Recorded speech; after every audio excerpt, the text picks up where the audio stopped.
Good morning. Welcome to today's GJAC Virtual Summit, sponsored by RBC. My name is Mike Johnny, a board member with the Golf Journalists Association of Canada, joining you from Treaty 13 territory in the northwest shores of Lake Ontario. Delighted to have our esteemed panel with us today, speaking about the effects of climate change on the golf industry. We're going to end at the top of the hour, and just so folks know, you'll have access to this on the GJAC website very soon. On behalf of the entire board, thanks to our panelists and moderator today. I'll pass things right over to Dr. Sarah Stricker to lead us through the hour. Thank you very much. Hi, everyone. So as Mike said, I'm Dr. Sarah Stricker. I work at the Guelph Turfgrass Institute as a communications and outreach coordinator. So I'm happy to help facilitate this communications with the Golf Journalists Association. We have on the line here Keith Lyle, who's a superintendent at Sun Peaks Resort in British Columbia, and he's a recent award winner of the Rainbird Environmentalist Award from the Canadian Golf Course Superintendents Association. And we also have Dr. Eric Lyons, who is the director of the Guelph Turfgrass Institute and professor here at the University of Guelph. And he's an instructor in the Diploma in Turfgrass Management program here. And of course, last but not least, we have Matt Pringle, who is the managing director of the USGA Greens section. So although he is a Canadian, he is working across the border right now. So the three panelists have experience in golf from various directions, either it be research or actually managing a golf course. And the point of the panel today is to talk about how climate change is going to affect the game of golf and how we manage the turf that's associated with this. So I guess my first question, of course, to the attendees, if you have any questions, you can type them into the chat at any time and I can manage that. Johnny's got that.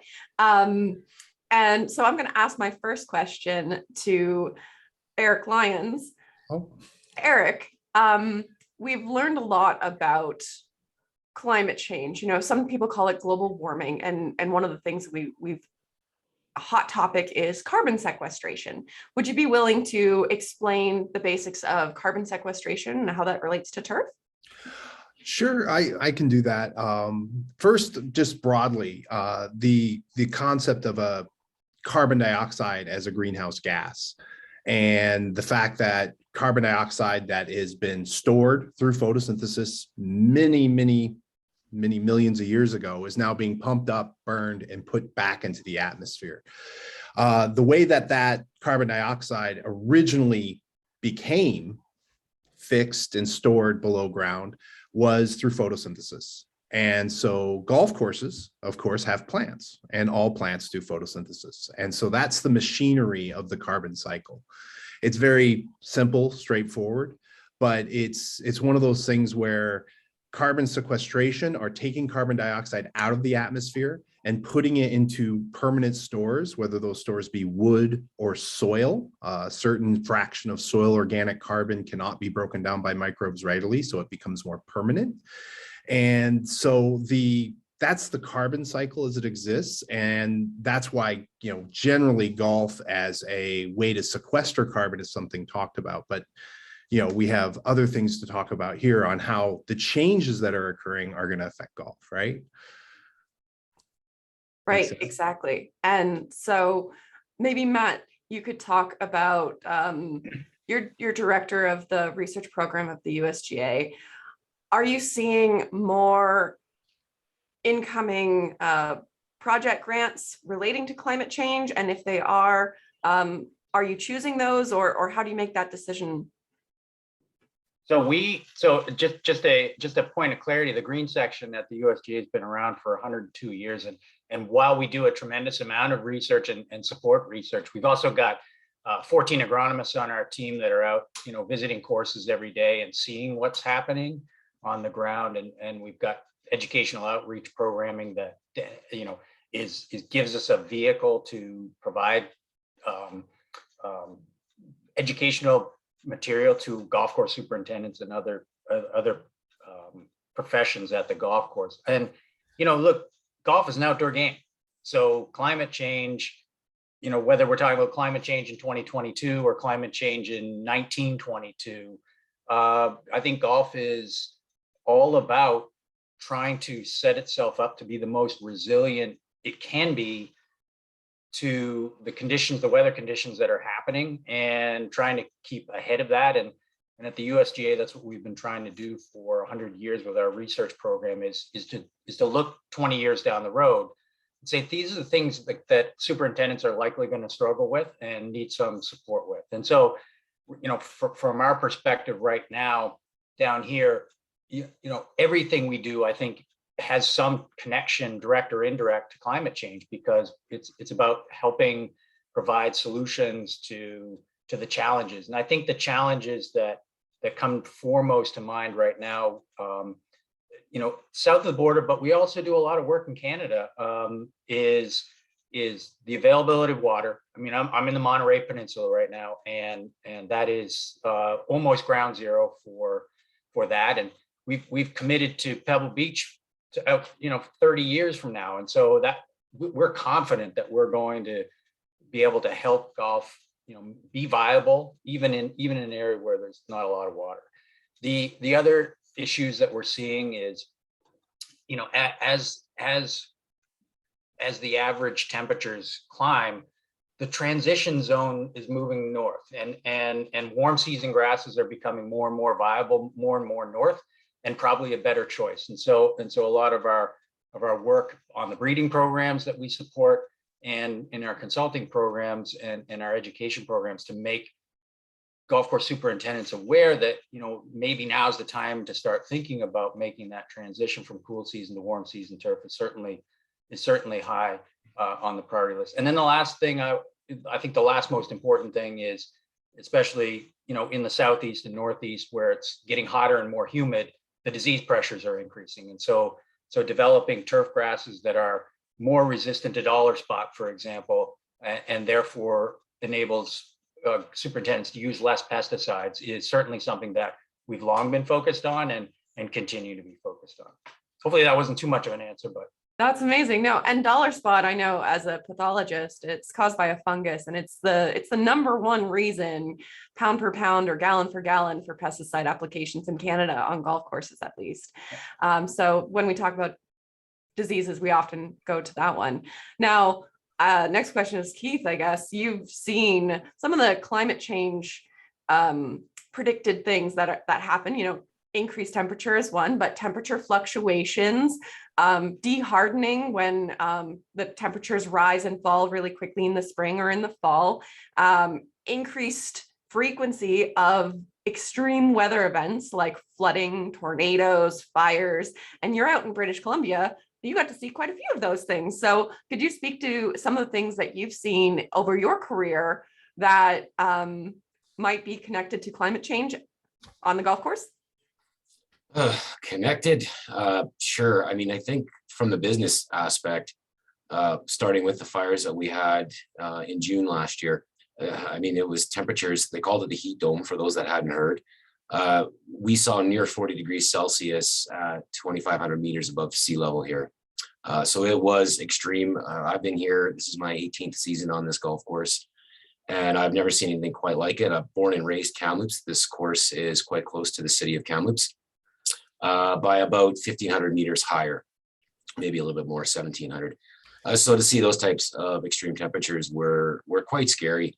And the writing was on the wall for what happened Canada Day when those fires started to break out. Essentially, we lost 2 weeks worth of business up here. The main road up was closed. Some people were finding other ways, but for the most part, it was local traffic only. So that was a huge impact to business for us. I mean, you're talking July as our busiest month of the year. And then because where I live, about 10 kilometers away from the resort, was where the closest fire to Sun Peaks was. Sun Peaks itself was under an evacuation alert. So the senior management here decided, because business levels, especially on our mountainside, were way down for hiking and biking, they decided to give staff the opportunity to leave ahead of this fire escalating. So that really put some difficulties in just trying to maintain the turf. And then, of course, with the lost business, we didn't want to have that many staff, but they kind of trickled in slowly. So it was a bit of a struggle for sure. I mean, 2 weeks worth of revenue is a lot. And then not to mention the lack of revenues from people who were afraid to travel after that. The smoke in the air, just the sheer fear that's out there, especially from one of our biggest markets, the Lower Mainland. They just didn't want to enter the smoky conditions, although I think they had their fair share this past summer. And then, as everybody knows, we went from there into fall with our historical atmospheric river. First time I'd heard the term, and that was quite devastating. That happened in, I believe it was around early November. We were just getting ready to open up our ski hill. And then all of a sudden we lost all of the possibility of that Lower Mainland traffic coming up. So it wreaked havoc on our business for sure. I do golf course superintendent, but I'm also the coordinator for environmental management systems here for the resort, Canada's second largest ski hill. They call it 4 season, but I call it 2, winter and fall, spring, fall. We don't really get summer normally. And also a business owner. My wife and I own a little deli market up here. And the supply chain issues, as bad as they have been, were made that much worse.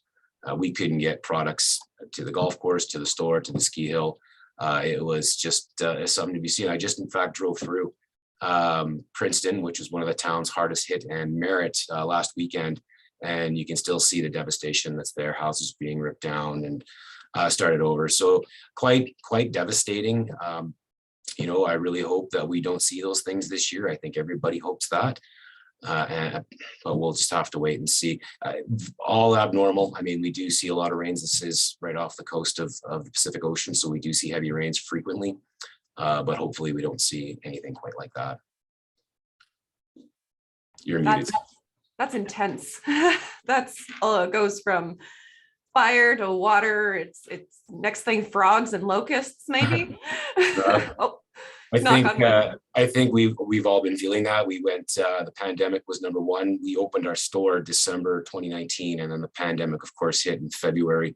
By March, the ski hill was closed, so that was a kick in the rear end. And then we went into a big fire shortly after, and then the floods. So, hopefully this war doesn't turn into anything more, and we can start seeing some. We're just expecting to get the Australians back to our ski resort here next winter. So hopefully, like Matt was talking to earlier, hopefully things open up a little bit better and get back to a little bit of normalcy. Well, and that's something that we don't necessarily think about in the game of golf too. Golf is during the summer, or as in you said, the spring, fall. Golf courses often have winter activities like cross country and those kind of things. And those would be changed also or affected by climate change. Now, Matt had mentioned cultivar selection and breeding. I'm going to pass this off to Eric because here at the GTI, we've been doing some cultivar evaluations, which previously we may not have had a lot of success about with our turf type tall fescue. Can you maybe speak to that and what it takes to do cultivar evaluations further north? Yeah, so we have an active cultivar evaluation program here. We work with NTAP, TWCA, pretty much any group that wants to do cultivar evaluation. We will take on those things because we think it serves the industry well. And one thing that we've noticed is a lot of the cultivars and things that we're selecting for more heat tolerance, to do better in the summer, to do better during drought. Many of those grasses do not do very well in our winters. And particularly here in Ontario, where we're surrounded by the lakes, and that's kind of a cooling effect. And a lot of people say, well, Ontario is protected against some of these climate changes, and it is because we're surrounded by the Great Lakes. But the cultivars that we would like to choose and the species we'd like to choose to grow here to deal with our summer droughts and all that, they just don't wake up in the spring in time for the spring play. They tend to suffer from snow mold, not so badly that you want to spray them for it. They don't die from it. But what happens is they just don't get going.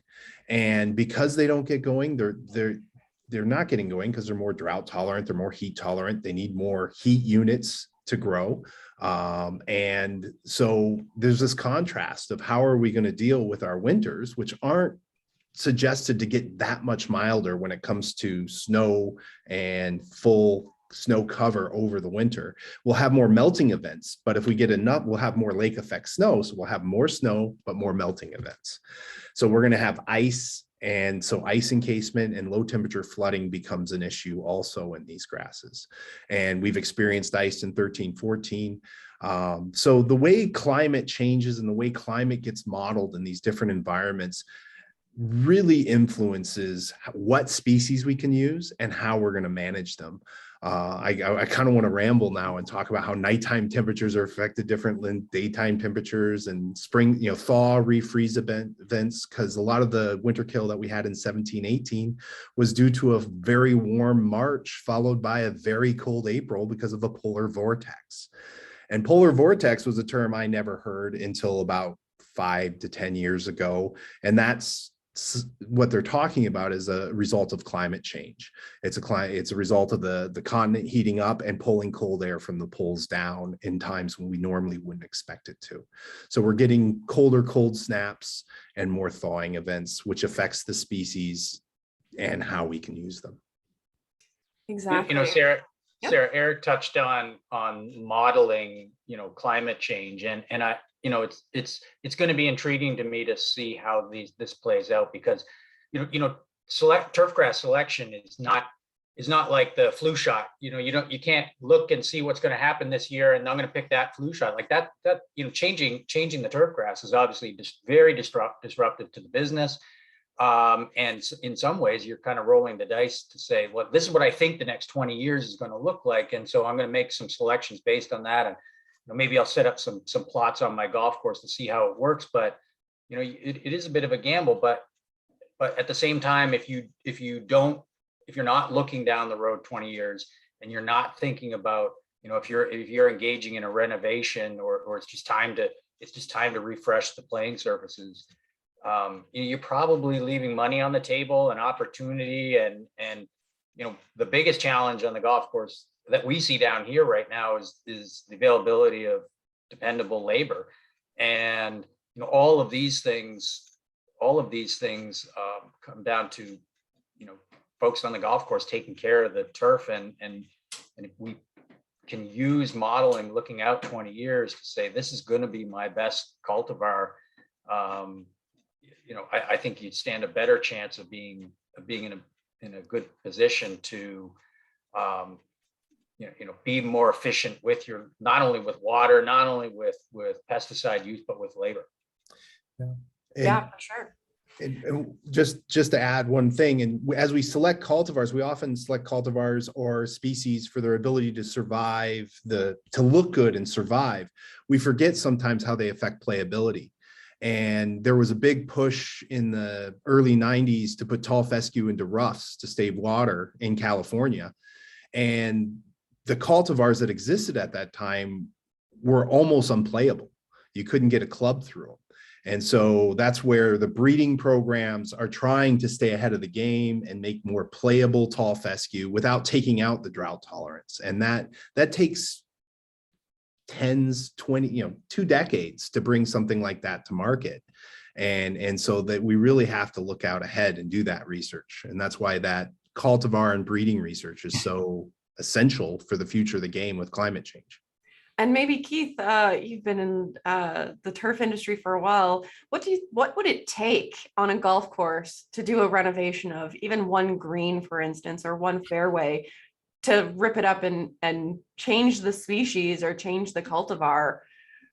Do you think that's something that you would even want to undertake?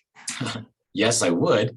However, the loss of business, the sheer costs for construction this day and age, I guess some of the bigger courses out there, the higher budget ones, are successfully doing this. I think the average golf course, similar to mine, not a chance. Although I've had a lot of success with intraseeding as of late. Some of these newer cultivars are great. It takes a lot, and it's a lot less disruptive. What the success rate is going forward, that's yet to be determined. I'm worried about things like thatch. I've started with a TD Green product. One of our suppliers has a seed that's very cold tolerant, So a little bit of global warming here would help. But what my concern is now is the thatch that could be developed from this really fast growing cold loving bentgrass that I've got interseeding. But it, kind of like Matt says, there is no crystal ball here. We can predict all we want, but at the end of the day, things they change year to year, decade to decade. I worked with one of our external auditors through our ISO program, and he was under the impression that these things were very secular, 3 to 10 years. What scientist based information he got that from, I'm not sure. But at the end of the day, it's just trying to prep and get in there and try these different things and just be prepared to suffer some consequences, because we're really, sitting with these two very smart gentlemen, we're really just scratching the surface on how this climate change can affect our turf. So the more research that's getting done, and I heard Matt just the other day that Oregon State is doing some sequestration studies, and I've also been trying to bug Sarah to get some oxygen production from our turf grass to kind of get those numbers as well. Because ultimately, if we can help, change things or reverse things, or at least slow things down, that's going to do a lot more than trying to try to adjust, I think, from a turf species going forward. I definitely see the issues down south in that transition zone, but for us in Canada, and certainly outside of Vancouver, ice issues are going to be a problem. But I think we're going to be looking at similar species that we have for the short term, at least. Yeah, it sounds so easy just to interseed, spread some extra seed on top, but then you also have to consider different species have different colors, different textures, you might end up with a kind of mottled patchwork. Well, the Poa annua does a fine job on that. So if any golfer can pick out the difference between two subcultivars, I'd be buying them rounds or beers or whatever they desired. That's true. Eric, you were going to chime in there? I was just gonna ask Keith to clarify about the Poa annua that you're interseeding, I assumed, to get rid of Poa annua from your fairways and your greens and your tees, and that's what you're interseeding for, right? To get rid of not really trying to mostly on greens. I haven't done a lot of we do interseeding on fairways, but it's so tough to remove POA in this climate in the West Coast. My climate here at Sun Peaks is more similar to what you would see on the coast as opposed to the rest of the interior of the province. So I do try to fight it, but it seems to stay fairly patchy. It does seem to be weak in the spring, the POA. So at that point in time, I'm trying to oversee it and help out. Is there any noticeable difference? Not yet. Yeah, and I'm going to ask a question of Matt, if I could, Sarah, may I? How much of the change in, like Keith said, the higher end clubs of switching or renovating their greens to get away from the Poa annua, how much of that do you think is due to the new cultivars of creeping bentgrass being more competitive? And how much do you think it actually has to do with climate change? The fact that golf courses are just done putting up with the winter kill because they're getting more of it more often, because we're seeing more fluctuations than we've seen in the past.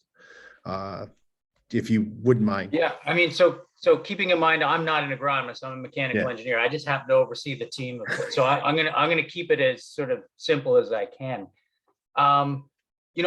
We do a lot of work with a lot of high-end clubs, but I'm more interested in what's happening at the modest budget golf course. And I want to give you an example of one, maybe give something for Keith to think about. But actually, whether it's POA control, and actually we just tweeted a nice article by Corey Isom, who's in the Pacific Northwest on chemical treatments or solutions for POA control. And I don't know if that's available in Canada or not.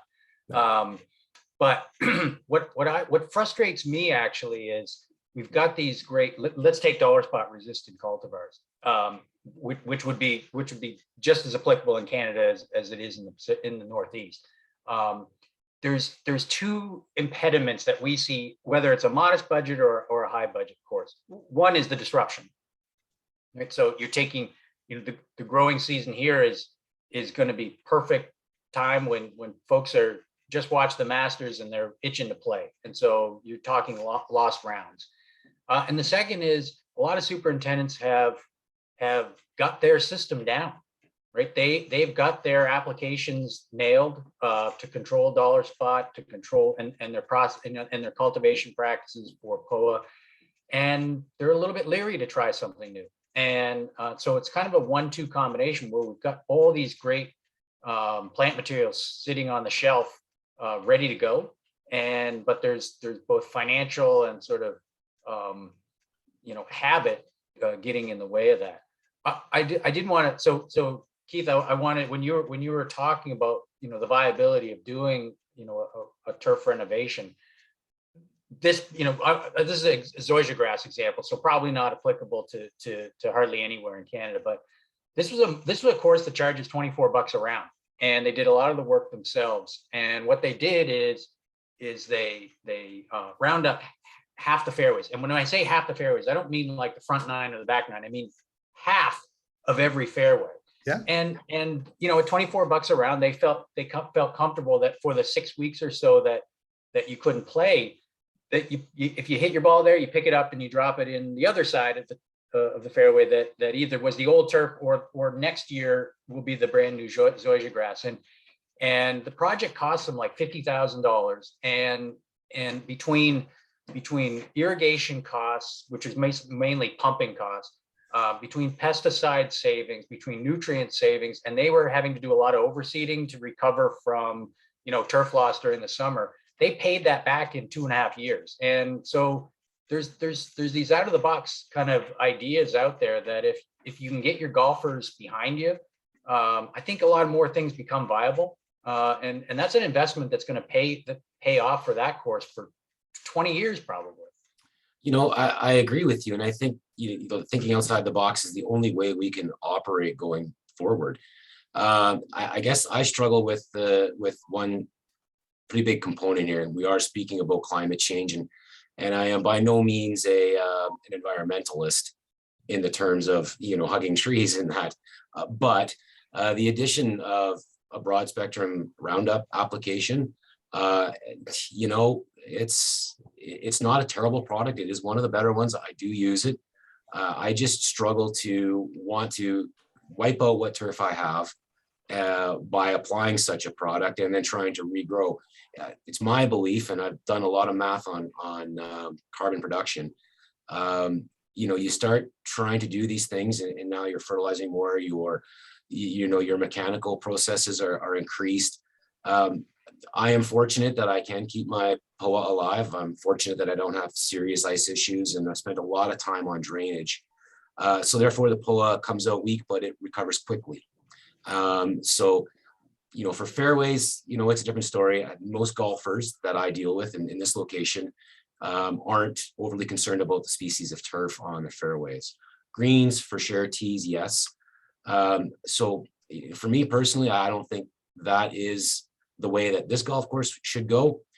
Again, our fairways are very narrow. If we were to spray half of them, you'd have about a 10-foot strip on one side of a fairway. And then I guess it's the customer perception too. And I see where you're coming from, a $25 an hour course. It's that golfer's expectation that we really have to be careful with coming up to a resort type of atmosphere where their expectations are relatively high. You have a half a dead fairway, well, they're probably not coming back. A membership course or a municipal course where they can make those changes and people are a little bit more understanding, I think the sky's the limits.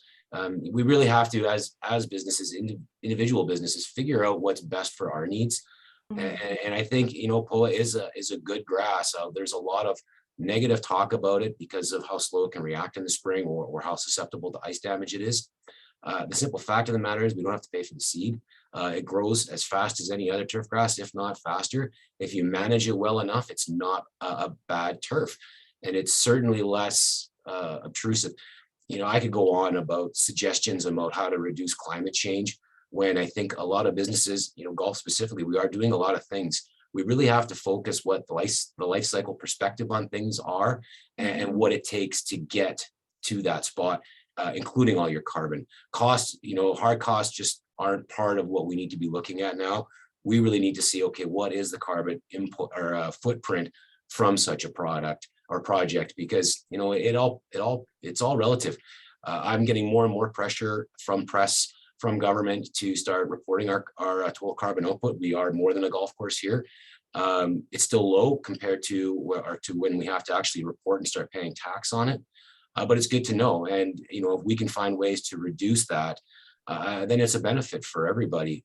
We already do a lot of construction up here. There's always earth being moved. So, I want to try to limit as much as we can, just to do our part. Yeah, exactly. We've talked a lot about carbon trapping, and the best thing is to keep the grass alive, to keep it trapping carbon, of course. And we haven't talked about one element of climate change yet, which is changes to precipitation.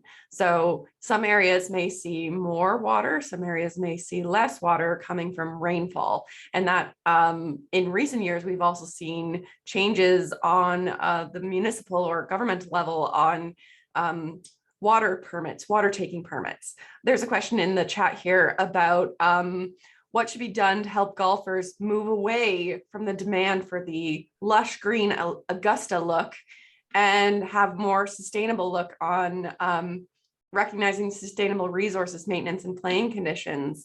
Do you want to speak on that, Eric, about access to water in relation to climate change? Yeah, water's obviously something that is a hot topic, and one of the things that happens with climate change is water becomes an issue both in the stormwater management in areas that are going to get more rainfall, so you're going to have more flooding. A lot of our golf courses are along tributaries and streams, and so they're going to see more severe spring thaws with more flooding events, more ice dams. That's a big problem right here in Toronto, is ice dams along the Credit River, which can cause damage to golf courses. And then also the idea that we're going to have less water and the ability to get water taking permits. Where Sarah and I are located, there's lots of water. We're very lucky that way. I've had discussions amongst academics of where do you want to live in the world during climate change, and right here is where a lot of them vote. But that being said, there's a perception of water and water shortages, even when there isn't. And so in some areas, water will be restricted by government because they need to be seen to be doing the right thing to the general populace. And in other areas, it's a real issue. And so the big challenge for water is, I think most golf course superintendents would prefer to water less. They would prefer to see the course change the way it plays throughout the week, throughout the month, depending on what the weather is doing. They would prefer to manage it that way. They tend to get pushed away from that management from their clients, from the golfer. And one of the things that really struck me, hit me hard, was when I had the opportunity to tour some golf facilities throughout the world, and how some areas have in the world, they've embraced that the course changes with nature. What nature throws at the course is what makes the course different every time I play it, and that's why I love golf. Whereas in North America, we tend to say, I want the greens to roll the same every day, and we want that consistency. And so how we change that golfer perception to reduce and allow the course to change with weather will help us save water, will help us be seen to be proactive in storing and helping with water. And then moving forward, the big thing I also want to add in here with water is golf courses, especially in areas like this that rely on groundwater, are a big source of groundwater because we've paved most of our urban environment. And we push most of that water into storm sewers, which then goes to the rivers and then to the lakes.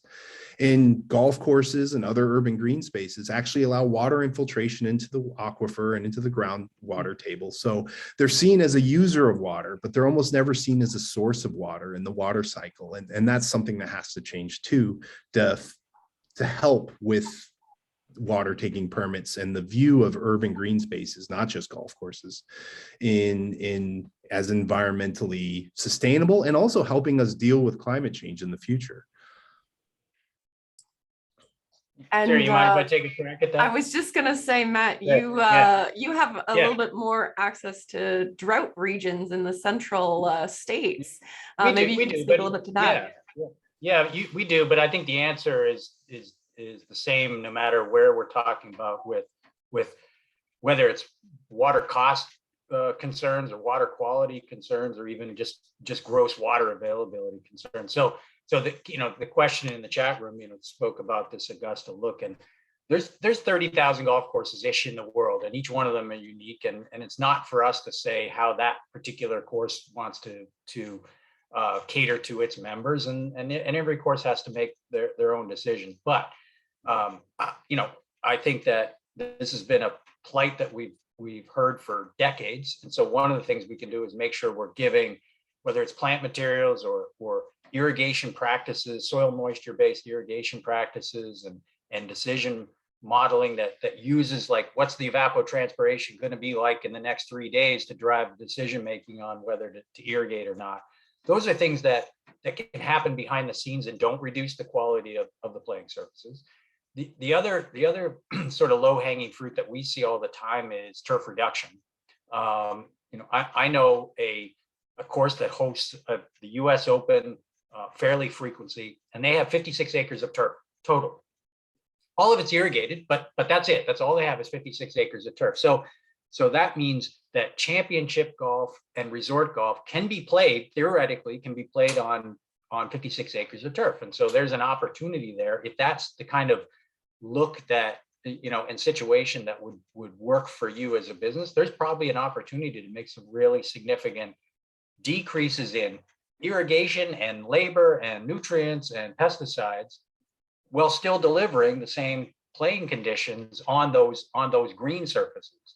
And so I think there's quite a lot that can be done. And then the USGA, from where I sit, we do get a lot of eyeballs on a golf course once a year. And I think you're going to see an interesting look at the country club this summer. It's not going to look like the course in Georgia. When we held our tournament in 2010 at Pinehurst, that was a very dramatic new look.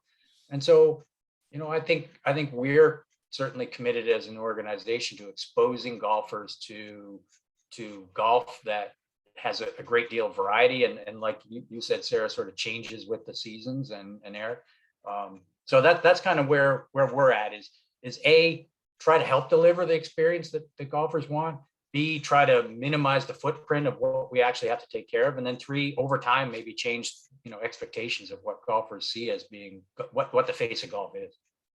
Yeah, and I have another question that came to me in the chat, and it talks about how golf courses are seen as only used by these elitist consumers and a consumer of precious resources. We need to be changing this narrative to highlight the environmental stewardship and golf leadership, and how it is part of a circular economy. Actually, here at the University of Guelph, we have a diploma in turfgrass management, and we're training future superintendents and sports field managers. And we have an element, one of our courses is all about communication, right? And we have another course that's all about environmental turf management. And part of that is communicating that out to the public, so we're not attacked by the Facebook know-it-all and the Google scholars, I say. Maybe Keith can speak to this. What have you done in the past, or what have you seen done in the past to highlight the environmental stewardship of the game? Not a lot. It has been a little bit of a bone of contention for me.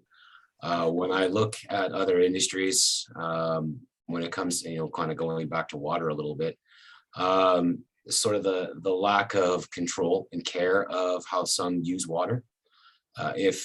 If golf courses were watering asphalt, it's self-moderating. Customers, public, they're calling, they're asking why the streets getting watered. So we're out there. We've got some of the best irrigation products out there as far as control goes. Companies like Rainbird and Toro have done an exceptional job in providing us these tools that we can use to limit that resource being wasted. Again, kind of sticking with water, we know that water costs are going through the roof. Some courses I know down the Lower Mainland who have private water sources, they're 6-digit figures in order just to get water. So, you know, there is by no means a waste of resources out there in this industry. We just can't afford it. I mean, I'm sure most people on this have heard the increase to fertilizer.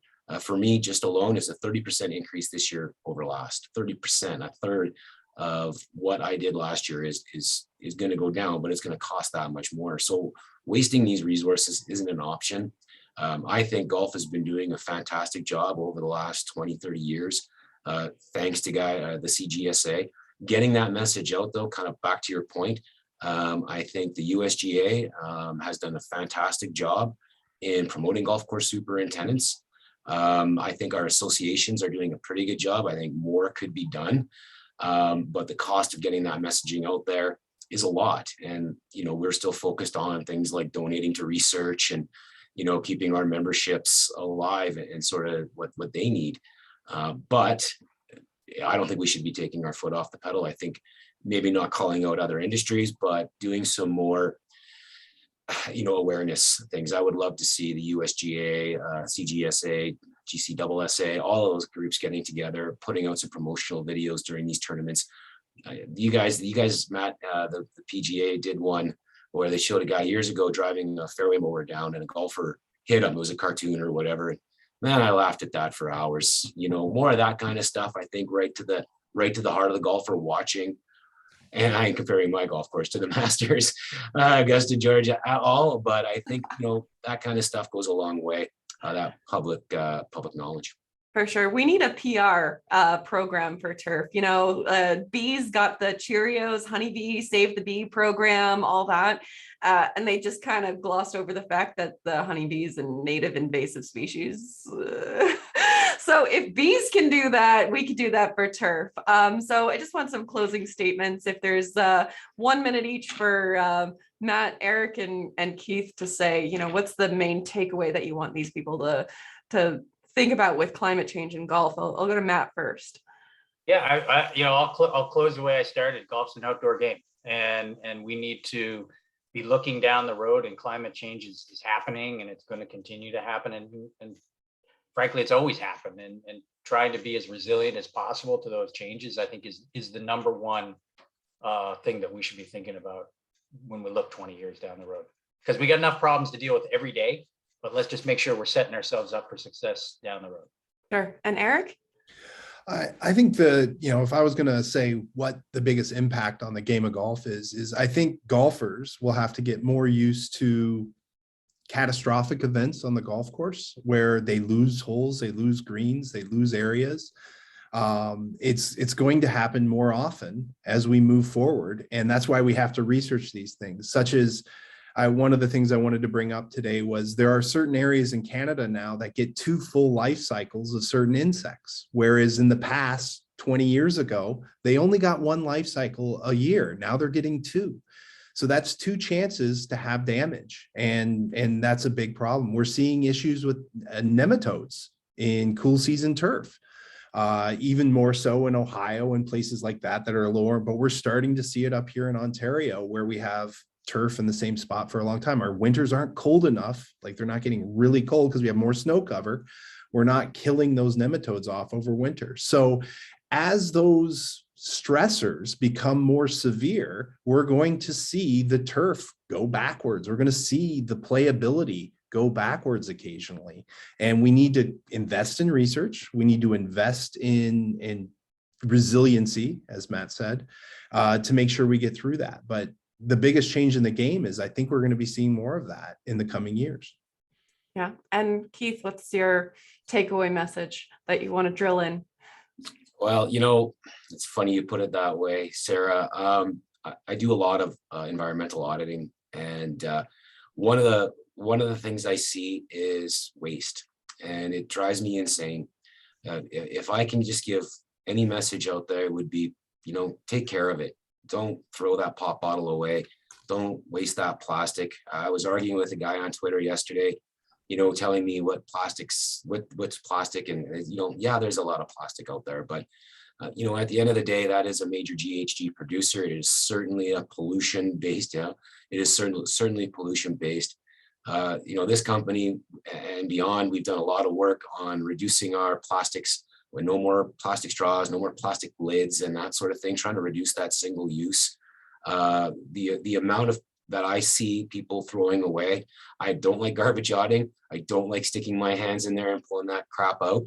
But I feel obligated because of what I do. And all I can say is if we're going to make a change, it starts with everybody. It doesn't start with a golf course. It doesn't start with Ford or Pepsi or anybody like that. It starts with us. And if we can't clean up after ourselves, then nobody is. And the problem is not going to get any better.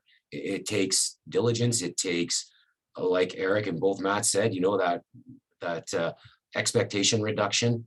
There's a lot that we need to do in order to get where we need to be. It's not going to happen overnight, but we've got to start. And we've only scratched the surface. It's so much more. All I can say is if we don't take that individual responsibility, then, we're almost at the give up point. I'm sorry to be negative. Yeah. I just see it so much. The other one, just to close off on, as a dog owner, it frustrates me, but dog feces bags, I pull out of the creek that runs through our golf course. I pull out on average 20 to 40 bags of dog crap. Yeah, they're biodegradable bags, but it's still going to persist in the environment. So we really need to step up and do the right thing individually. Biodegradable does not mean instantly degradable. If it was, you wouldn't be using them to carry poop home. I think we're going to open the audience floor up for questions now. Rick has a question. Just, I know Eric and I have spoke about this a little bit in the past. I think Matt and I probably touched on it as well in a couple of our conversations, but I'm intrigued by the tree canopy and the role of trees relating to climate change on the golf course. I'm a notorious, I'll admit it. I'm not a fan of trees on the golf course, and I prefer when they're not there, especially if they are infringing on turf management and doing things to affect Keith's Keith's day to day and that kind of thing. So just maybe a comment on trees and the impact that they have relative to climate change. Me? Go for it, Eric. Okay. Go for it. Yeah, trees are great, and trees sequester carbon. We know they do. It's really easy to measure the carbon that trees sequester because it's above ground, it's in wood. We can put a caliper on the tree and we can measure it. Turf also sequesters carbon. The problem with turf is it tends to sequester it in the soil. And some of the best environments and some of the most resilient environments for carbon sequestration are mixed savannas, throughout the world where there's grasslands and trees together, i.e. a golf course. The issue with the turf on a golf course is the inputs that we put into it, the fertilizers, the mowing and all that. Turf actually sequesters quite a bit of carbon. One of the issues we have with trees in an urban environment is they don't quite sequester as much carbon as most of the modelers say they do. Trees are good and they're a part of golf courses, but we tend to clean up the leaf litter from urban trees. And most of our models for tree carbon sequestration include the wood and also the soil down below. And we don't get that soil sequestration in an urban tree because we typically pick up the wood that falls off the tree, we pick up the leaf litter and we mulch it and break it up into small bits so it can be respired back. Whereas the turf, that's why that combined environment. And that's why when we look at golf courses, we really have to try to see that mixed environment where we have the right tree in the right place. You don't want a tree that shades a green that causes you to have more pesticide input, more fertilizer input, more water input into that green, because now you're offsetting the benefit of that tree. So trees are a crucial part of carbon sequestration, but I think in the urban environment, trees probably are given more credit than they should be given. And turf is given less credit than it should be given, even with all what I refer to as the hidden carbon costs, which are all the things we do to turf, such as mowing it and fertilizing it. Those are the two big ones, mowing and fertilizing of turf, which can cause carbon to be released. even with those carbon costs, turf still is a net sequesterer of carbon in most cases, up until the soil carbon becomes saturated. And that's the big point.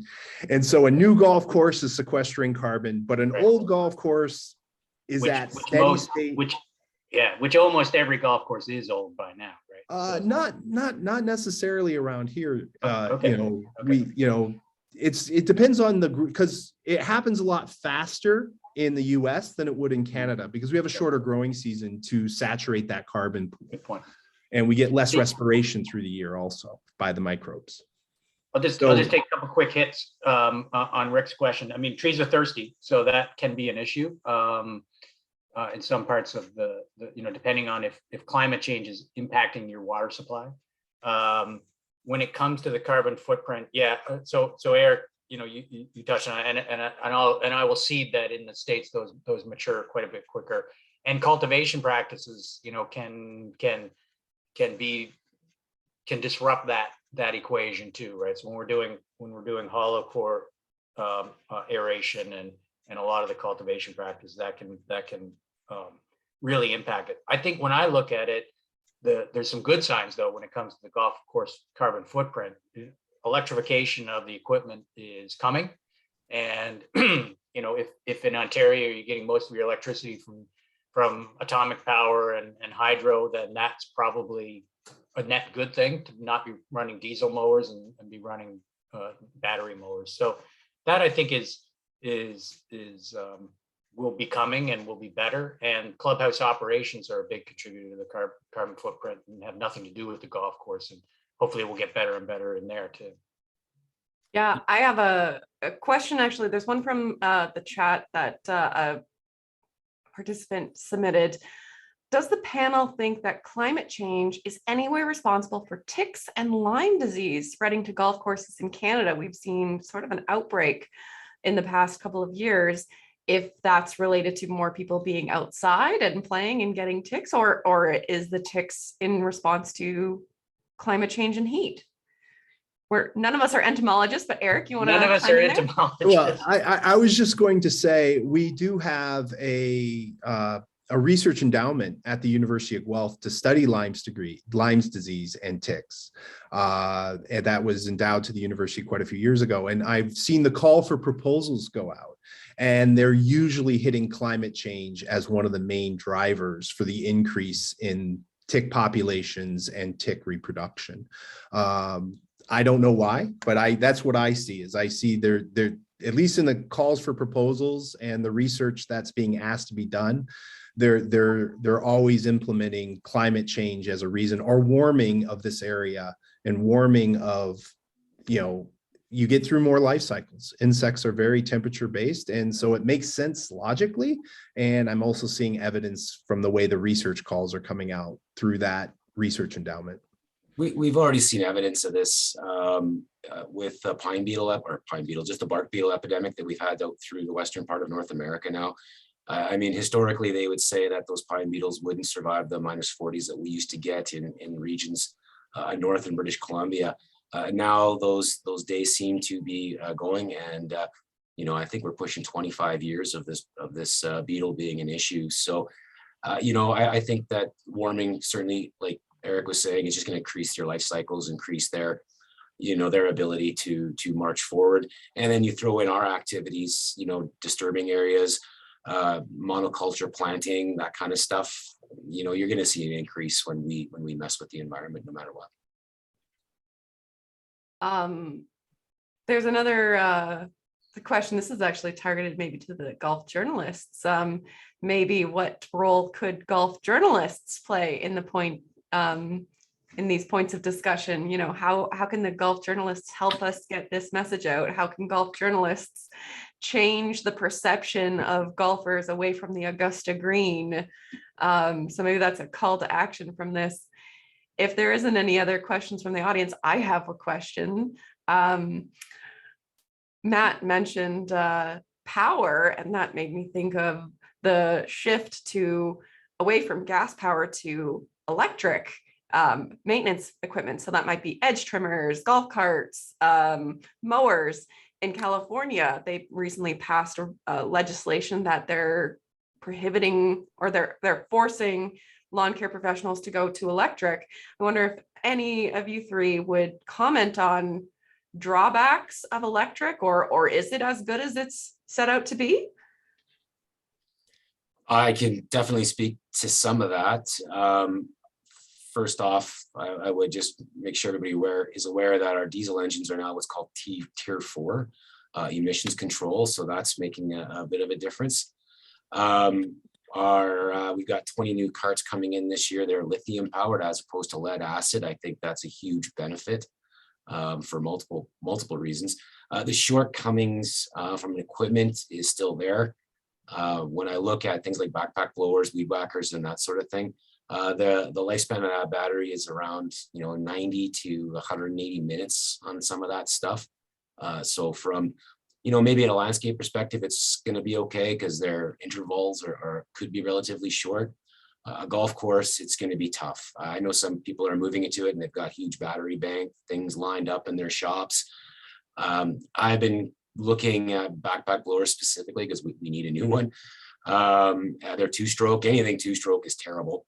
So we need to move away from those 2 strokes, look at more battery powered options, but the technology still needs to catch up, especially from gas powered equipment. So your triplexes, golf carts and that sort of thing. It's just not there to sustain a full 8 hours worth of work at this point in time.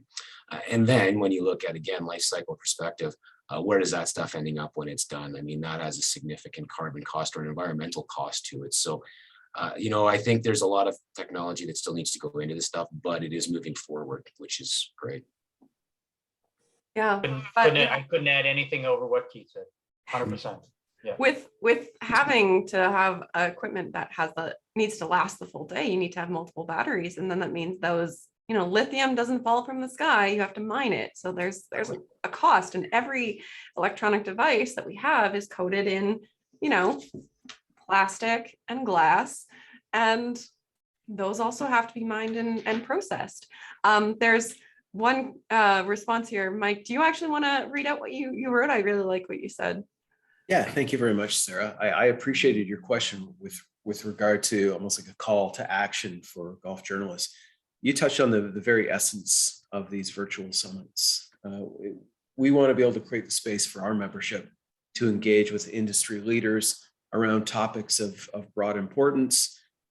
At the end of the day, it cultivates important relationships and allows for story ideas to emerge. I know in the past, we've had members follow up with panelists and moderators to explore story ideas. As Rick said, this is a topic which for us probably more individually, we have a learning curve around education and awareness.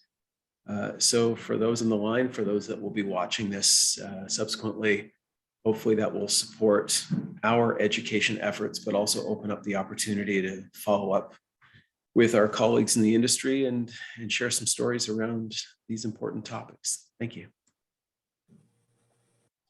I just popped my email in there. I'm happy to answer any questions anyone wants to ask. I would love to, and obviously I'd love to talk to fellow Canadians. So. Of course, mine's in there as well, in case you want to reach out to the University of Guelph or any of the specialists here. Rick, do you want to close us out in the last minute of the session, or? I just want to thank all 4 of you. This again is one of these topics that, as I said prior to everybody joining in on the call, is something that we're very, very much neophytes with this. We need a broad baseline. We need some input from experts like yourselves, like the Guelph Turfgrass Institute, like the United States Golf Association, like the Canadian Golf Course Superintendents Association. I think that's critical to continue this path, and as Mike said, to create that pathway towards stories and topics that we can enlighten the public on. So again, on behalf of the Golf Journalists Association of Canada and RBC, I want to thank all 4 of you. Thank you very, very much for enlightening us today. Thank you. Thank you, everyone, and have a great day, and we'll see you around.